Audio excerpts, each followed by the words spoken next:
Hello everyone, কি অবস্থা সবার? আশা করছি তোমরা সবাই খুব ভালো আছো। আমিও ভালো আছি। তো চলে এসেছি তোমাদের সাথে একটা নতুন ব্লগ নিয়ে।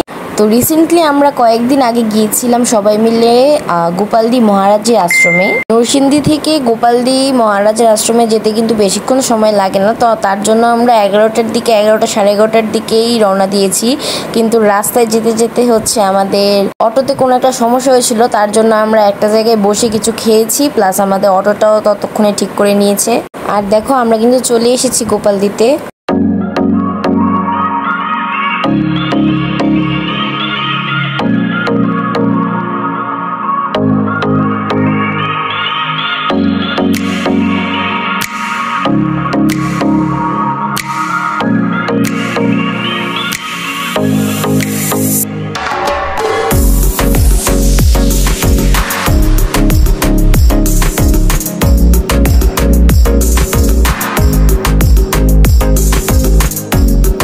আসলে এত গরমের কারণে রাস্তা দিয়ে আস্তে আস্তে আমি আমার চুলটাকে উপরের দিকে করে বেঁধে নিয়েছিলাম। তো তার জন্য হচ্ছে এখানে এসে ছবি তুলবো, তার জন্য চুলটাকে খুলে নিয়েছি। তো এইটা হচ্ছে মেন যে মন্দিরটা সেটা, কিন্তু আমরা যখন গিয়েছিলাম তখন আসলে মন্দিরের দরজা লাগিয়ে ফেলেছিল। মানে মন্দিরের দরজা নাকি 4টার সময় খুলবে শুনেছিলাম, কিন্তু আমরা আবার 4টার আগেই ব্যাক করেছিলাম, তার জন্য আর আমরা দেখতে পারিনি। তো আমরা গিয়ে প্রথমে কয়েকটা ছবি তুলেছি, তারপর চারপাশটা ভালো করে ঘুরে টুরে দেখলাম। এগিয়ে কিন্তু বসারও খুব সুন্দর একটা জায়গা ছিল। হাই দাও সবাই, আসি করলে গিলা বইবা হাই তো দে উমা। তো এই তো আমরা একটু ফান করলাম, তারপর হচ্ছে আমরা একটা সাইডে গিয়ে একটা চাদর পেতে নিলাম। আর আমি যাওয়ার সময় উনু কার্ডটা নিয়ে গিয়েছিলাম, তো সেখানে গিয়ে আমরা সবাই মিলে উনু খেলতে বসেছি। আমরা আসার অনেক আগেই কিন্তু প্রসাদ দেওয়া শুরু হয়ে গিয়েছিল, কিন্তু আমরা এসে কিছুক্ষণ তো উনু খেললাম। এবার আমরা যাব প্রসাদ খেতে।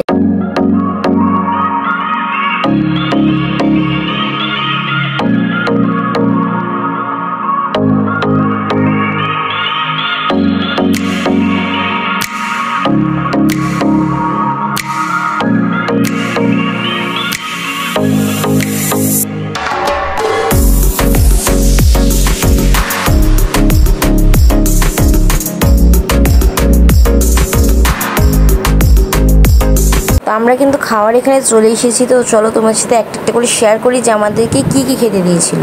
প্রথমে দিয়েছে ভাত, তারপর দিয়েছে শুটকি ভর্তা, তারপর দিয়েছে লেবু, এটা হচ্ছে লতির তরকারি, তারপর দিয়েছে বড় মাছের ঝোল। এবার অনেকে আমার ব্লগ দেখে এটা মনে করতে পারে যে বললাম যে মন্দিরে গিয়েছি প্রসাদ খাবো, তাহলে এগুলো কি প্রসাদ? হ্যাঁ, এগুলোই প্রসাদ। আসলে গোপালদি মহারাজের আশ্রমের প্রসাদ মানে এগুলোই। এখানে মাছই খাওয়ানো হয়নি। আর এখানে আমি অনেক ছোটবেলাও এসেছিলাম। তো ছোটবেলা তখন তো এত মানে এরকম টেবিল চেয়ার সিস্টেম ছিল না, নিচে বসে খেতে হতো। তখন থেকে এই বিড়ালগুলোকে আমি দেখে আসছি। এইবারও গিয়ে আমি এই বিড়ালগুলোকে দেখলাম। আর এই যে জায়গাটা, এখানে হচ্ছে প্রতিদিন অনেক অনেক মানুষের রান্না করা হয়। তো এই যে আমি যখন গিয়েছিলাম তখন দেখলাম যে একটা চুলোর মধ্যে ভাত বসিয়ে রেখেছে। তো খাওয়ার পর হচ্ছে আমরা বেরিয়ে চলে এসেছি। এবার একটা দোকান আছে সেখানে, তো সেখানে গেলাম, যদি কিছু পছন্দ হয় তাহলে কিনবো। তো সেখান থেকে আমি একটা ছোট্ট গীতা কিনেছিলাম।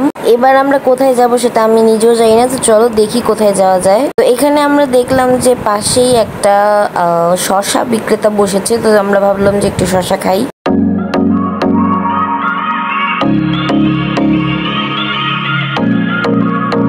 আর গাইস দেখো এবার গোপালদি গিয়ে কার সাথে দেখা হয়েছে। তোমরা সবাই হয়তো ওনাকে চেনো, পুচিস ফ্যামিলির পুচির মা, মানে তাপসী আন্টি।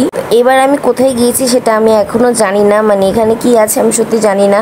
জাস্ট উপরে গিয়েছি, কয়েকটা ছবি তুলে আবার নিচে নেমে চলে এসেছি। উপরে একটা খুব বড় একটা রুমের মতো কিছু একটা ছিল। দেখো এই যে হচ্ছে এইটা হচ্ছে সেই রুমটা।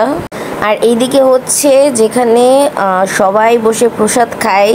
আমরা যেহেতু একবারে লাস্ট মুহূর্তে গিয়ে ভিডিওটা করেছি, তার জন্য এখানে কোনো মানুষ ছিল না। তো আসার সময় হচ্ছে আমরা একটা বাজারের একটা দোকান থেকে আমরা মাঠা খেয়েছি। আসলে আমি আগে কখনো ট্রাই করিনি, তো এই ফার্স্ট টাইম আমার। তারপর আমরা চলে এসেছি, আর এসে দেখো আমরা দোকানে আইসক্রিম আর ঠান্ডা খেয়েছিলাম। আমার চ্যানেলটাকে সাবস্ক্রাইব করে পাশে থাকে বেল আইকনে একটা প্রেস করে যেও, আর অবশ্যই নোটিফিকেশনে অল করে দিও।